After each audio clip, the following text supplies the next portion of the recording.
இந்த நாள் இனிய நாள் ஆகட்டும். இன்று நாம் எடுக்கும் நல்ல முயற்சிகளுக்கு இறைவன் வெற்றியை வழங்குவானாக.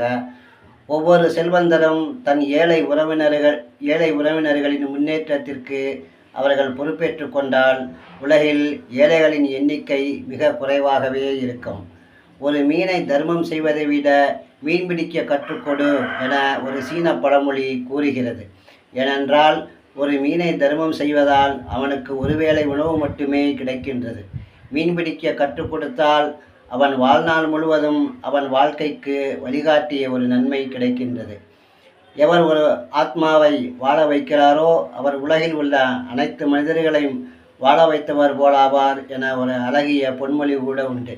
ஆகவே இருப்பவர்கள் இல்லாதவர்களுக்கு உதவி செய்து அவருடைய முன்னேற்றத்திற்கு உதவுவது இறைவன் விரும்பக்கூடிய ஒரு மிக உயர்ந்த நற்செயலாக